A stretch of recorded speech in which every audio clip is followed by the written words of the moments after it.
students, मैं हूँ प्रीति and welcome to BBiotics and today we will discuss chapter 5 of class 12 and our topic is Mendelian disorder. Okay, Mendelian disorder genetic disorder का ही part है।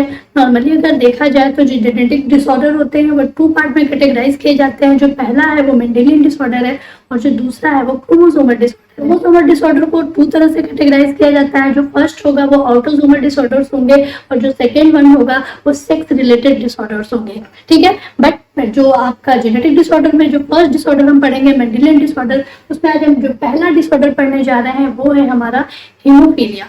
चलिए देखते हैं haemophilia क्या होता है। हीमोफीलिया जैसे नाम से ही कोरिलेट कर रहा है कि हीमोग्लोबिन से लिया गया है। ओके, और हीमोग्लोबिन किसमें होता है? हमारी ब्लड सेल में होता है। तो नॉर्मल सी बात है कि ब्लड से रिलेटेड कोई डिजीज होगी। चलिए देखते हैं डिजीज क्या है। हीमोफीलिया को हम सेक्स लिंक रिसेसिव डिजीज भी बोलते हैं और सेक्स लिंक रिसेसिव डिसऑर्डर भी बोलते हैं। ओके, नॉर्मली हीमोफीलिया के जो डिस्कवरी की थी, हीमोफीलिया को जिन्होंने डिस्कवर किया था वो एक साइंटिस्ट थे जिनका नाम था जॉन ऑटो। ठीक है ना, इट्स अ वेरी क्यूट नाम, बहुत ही छोटा सा क्यूट सा नाम है, तो आपको याद रहेगा। साइंटिस्ट के नाम को आप हमेशा अपने आंसर में मेंशन करिए, उससे आपके आंसर का वेटेज बहुत बढ़ जाता है और एग्जामिनर जो आपकी कॉपी चेक करता है वो जरूर आपके आंसर पे फोकस करता है। इसलिए साइंटिस्ट के नाम को अपने आंसर में जरूर मेंशन करिए। ठीक है, तो हीमोफीलिया को जो डिस्कवर करने वाले साइंटिस्ट थे वो थे जॉन ऑटो। ठीक है, हीमोफीलिया एक जेनेटिक डिसऑर्डर है और इसको हम ब्लीडर्स डिजीज के भी नाम से जानते हैं और इसको हम रॉयल डिजीज के भी नाम से जानते हैं। ठीक है, हम हीमोफीलिया को ब्लीडर्स डिजीज भी बोलते हैं, ब्लीडर्स डिजीज। ठीक है, एंड सेकेंड वन हम इसको रॉयल डिजीज भी बोलते हैं। ठीक है, ब्लीडर्स डिजीज हम इसे क्यों बोलते हैं, चलिए देखते हैं। नॉर्मली क्या होता है कि जो नॉर्मल ह्यूमन बीइंग होता है, मान लीजिए अगर उसे कोई इंजरी हो जाए या उसको कहीं कट जाए तो ब्लीडिंग स्टार्ट हो जाती है। ओके, और ब्लीडिंग स्टार्ट होने के बाद में जब वो ब्लड एयर के कांटेक्ट में आता है तो एक टाइम के बाद उसमें क्लॉटिंग होने लगती है। ओके, वो एक नेचुरल फिनोमिनन है कि ब्लड जब एयर के कांटेक्ट में आएगा तो क्लॉटिंग होगी ही होगी। बट लेकिन जो हीमोफिलिक व्यक्ति होता है उसके ब्लड में क्लॉटिंग नहीं होती है और उसका ब्लड जो होता है वो कंटिन्यूअसली बहता रहता है। ओके, नॉर्मली हमारा ब्लड जब एयर के कांटेक्ट में आता है वो 3 से 6 मिनट के अंदर में क्लॉट हो जाता है एक नॉर्मल ह्यूमन बीइंग के अंदर में। बट अगर व्यक्ति हीमोफिलिक है तो उसका ब्लड 3 से 6 मिनट में क्लॉट नहीं होगा, काफी टाइम लगाएगा या तो क्लॉटिंग होगी ही नहीं। Then we can say the person can be haemophilic. Okay, तो यहाँ पर तो ये सिम्टम थे। अब चूंकि ब्लीडिंग जो है वो कंटिन्यूअसली होती रहती है इसीलिए हम इसे ब्लीडर्स डिजीज भी बोलते हैं। ठीक है, सेकेंड वन है रॉयल डिजीज। हम इसे रॉयल डिजीज क्यों बोलते हैं? रॉयल डिजीज बोलने का जो मेन रीजन है कि जो इंग्लैंड की क्वीन थी, जो क्वीन विक्टोरिया थी, वो एक हीमोफिलिक एजेंट थी। ओके, हीमोफिलिक एजेंट होने की वजह से उनकी वो जो डिजीज थी वो उन्होंने अपने सन में पास की और उनके सन से वो डिजीज उनकी पूरी फैमिली में चली गई। ठीक है, तो चूंकि विक्टोरिया जो थी वो एक हीमोफिलिक एजेंट थी, वो खुद डिजीज नहीं थी बट उनके अंदर हीमोफिलिक एजेंट था, वो एक कैरियर थी और कैरियर होने की वजह से वो डिजीज उनके सन में गई और सन के थ्रू वो डिजीज उनकी पूरी फैमिली में गई। जब पेडिग्री एनालिसिस हुआ तो 3 जनरेशन के बाद में जब एनालाइज किया गया तो ये पता चला कि जो डिजीज थी वो क्वीन विक्टोरिया से आई थी जो उनके सन में आई थी। ठीक है, तो इसीलिए अब चूंकि वो रॉयल फैमिली से बिलोंग करती थी इसीलिए इस डिजीज को हम रॉयल डिजीज भी बोलते हैं। ठीक है, तो ये तो कुछ डिजीज की, हम इसको ब्लीडर्स डिजीज बोलते हैं और इसको हम रॉयल डिजीज बोलते हैं। अब आइए, अगर हम इसको ब्लीडर्स डिजीज बोलते हैं और ये कंटिन्यूअसली ब्लीडिंग होती रहती है तो वो क्यों होती है, चलिए इसको जान लेते हैं। देखिए, हमारे ब्लड में कुछ क्लॉटिंग फैक्टर्स पाए जाते हैं। ठीक है, नॉर्मली 13 क्लॉटिंग फैक्टर्स पाए जाते हैं और उन्हीं में से अगर कोई भी एक फैक्टर एब्सेंट हो जाता है तो ब्लड की क्लॉटिंग को रोक सकता है। नॉर्मली अगर देखा जाए तो हीमोफीलिया जो होता है वो 2 टाइप्स का होता है। फर्स्ट वन होता है हीमोफीलिया ए। ठीक है, एंड सेकेंड होता है हीमोफीलिया बी। हीमोफीलिया ए जो होता है उसमें क्लॉटिंग फैक्टर 8 की एब्सेंट होती है। ओके, क्लॉटिंग फैक्टर 8 जो होता है वो एब्सेंट होता है। ठीक है, क्लॉटिंग फैक्टर 8 के एब्सेंट होने की वजह से हम कह सकते हैं कि पर्सन जो है वो हीमोफिलिक ए है। और जो हीमोफिलिया बी होता है उसमें जो आपका क्लॉटिंग फैक्टर 9 होता है, 9 फैक्टर एब्सेंट होता है, ठीक है। 9 फैक्टर की एब्सेंट की वजह से हम बोल सकते हैं कि पर्सन जो है वो हीमोफिलिक बी है, ठीक है। तो यहाँ पर तो ये हीमोफिलिया ए और बी था। ये तो कुछ थे बेसिक टर्म कि हीमोफिलिया क्या होता है, एक्स लिंक रिसेसिव डिसऑर्डर है ये, और इसको हम ब्रीडर्स डिजीज भी बोलते हैं, इसको हम रॉयल डिजीज भी बोलते हैं। और ये दो तरह का होता है, haemophilia A and haemophilia B. Okay, अब हम ये जानते हैं कि हीमोफिलिया में जो ब्लड की क्लॉटिंग नहीं होती है वो क्यों नहीं होती है। नॉर्मली क्या होता है, ब्लड के अंदर में जो कैस्केड्स ऑफ प्रोटीन्स होते हैं, you can also say the sequence of enzyme, उन सीक्वेंस ऑफ एंजाइम्स में से अगर किसी एक भी एंजाइम की अब्सेंस हो जाए तो वो ब्लड की क्लॉटिंग को रोक सकता है। और जो सबसे इंपॉर्टेंट एंजाइम होता है हमारे ब्लड को क्लॉट करने वाला, that is thrombin. Thrombin thrombin thrombin एक ऐसा एंजाइम है जो कि ब्लड में पाए जाने वाले फाइब्रिन को फाइब्रिनोजन में कन्वर्ट कर देता है। Okay, fibrinogen is converted into fibrin in the presence of thrombin enzyme. और यही थ्रोम्बिन एंजाइम जब एब्सेंट होता है तो ब्लड की क्लॉटिंग रुक जाती है, और वहीं पे हम कहते हैं कि person can be haemophilic. Okay, तो ये जो था एंजाइम था जो प्रेजेंट होना चाहिए ब्लड की क्लॉटिंग के लिए, और जब ये एंजाइम एब्सेंट होता है तो ब्लड की क्लॉटिंग हमारी रुक जाती है। ओके, चलिए ये तो थी कुछ बेसिक चीजें। अब जो सबसे इंपॉर्टेंट चीज आती है कि आपसे क्वेश्चंस कैसे पूछे जाते हैं उसको देखते हैं। हीमोफिलिया से रिलेटेड जो आपसे क्वेश्चन पूछा जाएगा वो नॉर्मली कैसे पूछा जाता है। क्वेश्चन आपसे ऐसे पूछा जाएगा कि जो प्रोजेनी होते हैं उनके जीनोटाइप क्या रहे होंगे अगर वो प्रोजेनी हीमोफिलिक है तो।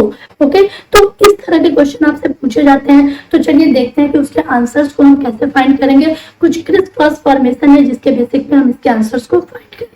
चलिए स्टार्ट करते हैं क्रिस क्रॉस फॉर्मेशन से कि किस तरह से ये डिजीज जो है वो अपनी प्रोजेनी में आगे फैलती है। देखते हैं, यहाँ पर देखिए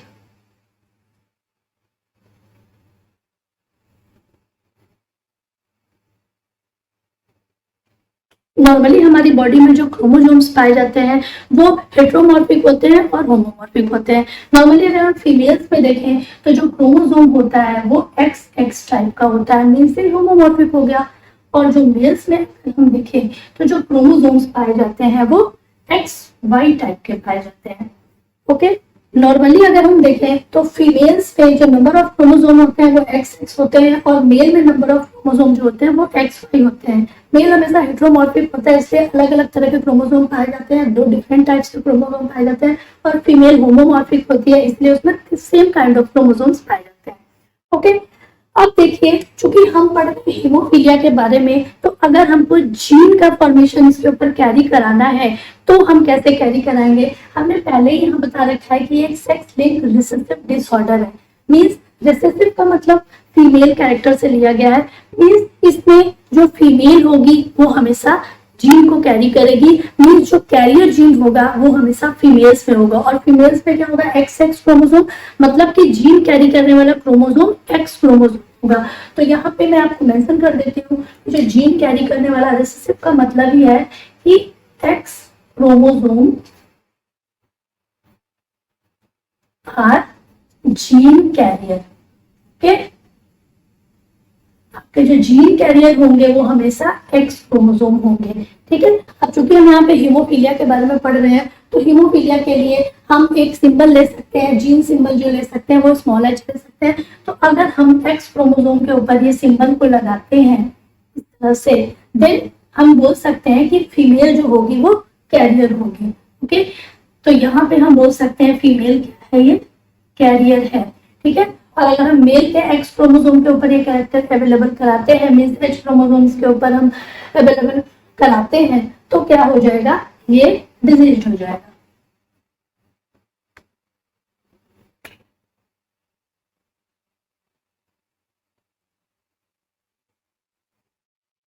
नॉर्मल कंडीशंस में अगर हम देखें, अगर फीमेल के ऊपर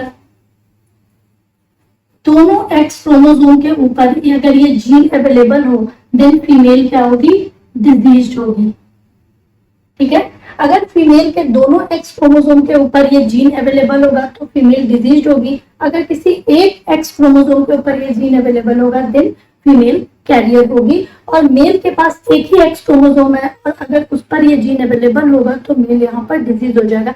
यहाँ पर जो सबसे इंपॉर्टेंट क्वेश्चन आपसे पूछा जाता है वो यही है कि हीमोफीलिया या कलर ब्लाइंडनेस ये डिजीजेस मेल्स में ज्यादा होती है अकॉर्डिंग टू फीमेल्स, ऐसा क्यों होता है? तो उसका एक सिंपल सा आंसर यही है कि फीमेल्स में जो क्रोमोसोम्स पाए जाते हैं वो सेम काइंड ऑफ क्रोमोसोम पाए जाते हैं। अगर किसी एक क्रोमोसोम के ऊपर ये जीन अवेलेबल हुआ तो दूसरा क्रोमोसोम या दूसरा एक्स क्रोमोसोम है वो फ्री होता है, वो आगे कंपनसेट कर सकता है और इसीलिए फीमेल वहां पर कैरियर हो जाएगी, वो डिजीज नहीं होगी। उसके अंदर वो जीन अवेलेबल होगा लेकिन वो अफेक्टेड नहीं हो सकती है, वो नॉर्मल भी हो सकती है, बट वो जीन कैरी कर रही है, वो अपने आगे की प्रोजेनी में उस डिफेक्ट को दे सकती है।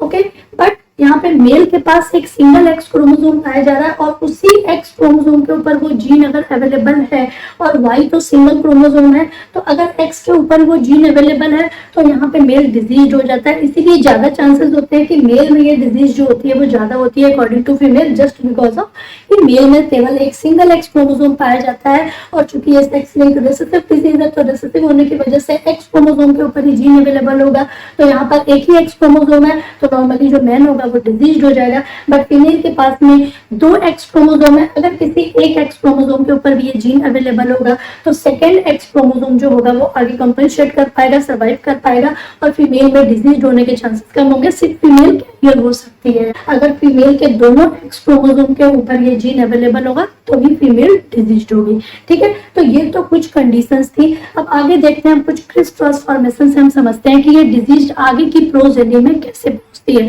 जो हमारी पहली कंडीशन है उसको हम देखते हैं। अगर हम फर्स्ट कंडीशन लें, फर्स्ट कंडीशन में नॉर्मली आपने देखा होगा, मेंटलिज्म आप लोगों ने पढ़ा होगा, अगर मान लीजिए कि यहाँ पे अगर हम पेरेंट्स को लेते हैं, अगर यहाँ पे फादर है और यहाँ पे हम मदर को लें, ठीक है, तो अगर फादर में और मदर में अगर हम लें, नॉर्मली देखा है कि फादर है और मदर है। अगर मान लीजिए कि फादर जो है वो आपका नॉर्मल है, मींस एक्स वाई क्रोमोसोम है, और मदर जो है अगर वो भी नॉर्मल है हमारी, तो जो प्रोजेनी आएगी वो नॉर्मल आएगी। ओके, मालूम है आपको?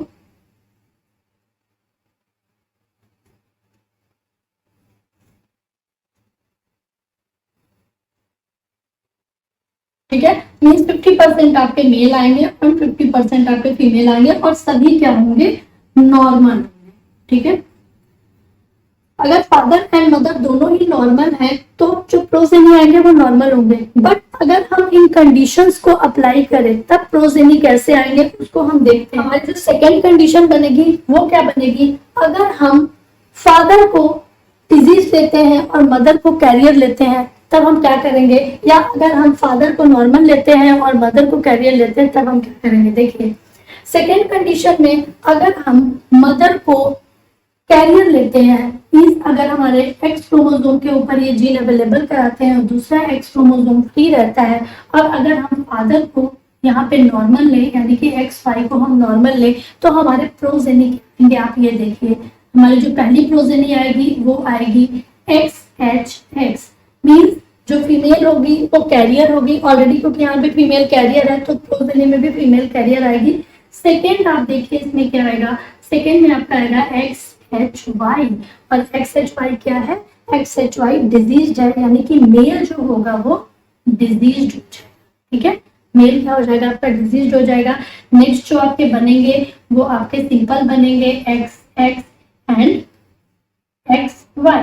यहाँ पर जो आपके 50% मेल और फीमेल जो होंगे वो नॉर्मल होंगे, बट 50% में आपका जो मेल होगा वो डिजीज हो जाएगा और फीमेल यहाँ पे कैरियर हो जाएगी। मीन्स यहाँ पे है कि अगर आपको सन को डिजीज कराना हो तो मदर को कैरियर होना पड़ेगा। ओके, अगर मदर कैरियर होगी तो डिजीज हमेशा सन में जाएगी। सेम यही कंडीशन रही होगी क्वीन विक्टोरिया में कि वो खुद कैरियर थी और उनके कैरियर होने की वजह से वो डिजीज उनके सन में गया, ठीक है। तो अगर आपको सन को डिजीज करानी होगी तो mother should be at least carrier, okay. तो यहाँ पर ये सेकंड कंडीशन थी। थर्ड कंडीशन देखते हैं हम क्या। थर्ड कंडीशन में मान लीजिए कि अगर हम मदर को कैरियर लेके चले और फादर को डिजीज लेके चले, तब हमारी क्या कंडीशन बनती है। देखिए, अगर हम मदर को कैरियर लेके चलते हैं, मीन्स मदर को हम कैरियर लेके चले और फादर को हम डिजीज लेके चले, मीन्स फादर को हम डिजीज लेके चलेंगे तो एच क्रोमोसोम इज पेयर। अगर हम फादर को डिजीज लेके चलेंगे तो हमारा जो जीन कैरियर होगा वो एक्स पे होगा और वाई ये होगा। थर्ड कंडीशन में अगर हम मदर को कैरियर लेते हैं और फादर को हम डिजीज लेते हैं, तब हमारी प्रोजेनी क्या बनेगी। आप यहाँ पर देखिए, प्रोजेनी में x H means female disease होगी, ओके। सेकेंड में क्या बनेगा आपका एक्स एच वाई। चूंकि मदर कैरियर है तो सन में डिजीज तो आनी ही आनी है, तो सन भी यहाँ पे डिजीज हो जाएगा। थर्ड कंडीशन में आपका बनेगा एक्स एच एक्स, फोर में बनेगा एक्स वाई। मीन आपका जो होगा कि आपकी जो एक फीमेल होगी वो यहाँ पे कैरियर हो जाएगी, फीमेल डिजीज भी हो जाएगी और मेल यहाँ पे डिजीज होगा और जो मेल होगा वो यहाँ पे नॉर्मल होगा। मीन्स अगर देखा जाए तो 50% जो होगा वो आपका मेल यहाँ पे नॉर्मल होगा और 50% में डिजीज होंगे। यहाँ पे जो सबसे इंपॉर्टेंट आपसे क्वेश्चन पूछा जाता है वो ये है कि when a daughter can B diseased, एक डॉटर डिजीज्ड कब होगी। आपसे हमेशा ये क्वेश्चन पूछा जाता है कि डॉटर को डिजीज्ड हम कब कर सकते हैं, उसकी जीनोटाइप क्या रही होगी। तो उसकी जीनोटाइप रही होगी कि mother should be at least carrier and father should be disease, then the next progeny daughter can be haemophilic, okay. तो यहाँ पर आपकी डॉटर हीमोफिलिक होगी और यहाँ पे सन हीमोफिलिक होगा, बिकॉज मदर कैरियर है और मदर कैरियर होगी तो सन में डिजीज आएगी ही आएगी, बट फादर के यहाँ पर डिजीज होने की वजह से जो डॉटर होगी उसमें वो डिजीज आएगी ही आएगी। तो यहाँ पर ये कुछ क्रिस क्रॉस फॉर्मेशन थे जिससे हम बहुत ही इजीली इस चीज को पता कर सकते हैं कि एक पर्सन कैसे हीमोफिलिक हो सकता है, उसके जीनोटाइप क्या रहे होंगे, ठीक है। नॉर्मली ये क्वेश्चन आपसे पूछे जाते हैं। अगर आपको इसका एक स्क्रीनशॉट लेना है तो आप ले सकते हैं ताकि आपको अपने नोट्स को कैरी करने में इजी हो जाएगा, ठीक है। नेक्स्ट की जो वीडियो होगी उसमें हम कलर ब्लाइंडनेस के बारे में पढ़ेंगे जो सेम टॉपिक पे बेस्ड है, ठीक है। आज के लिए बस इतना ही और वीडियोस को देखते रहिए, लाइक करते रहिए, शेयर करते रहिए ताकि आपके डाउट्स जो है वो क्लियर होते रहे। Thank you.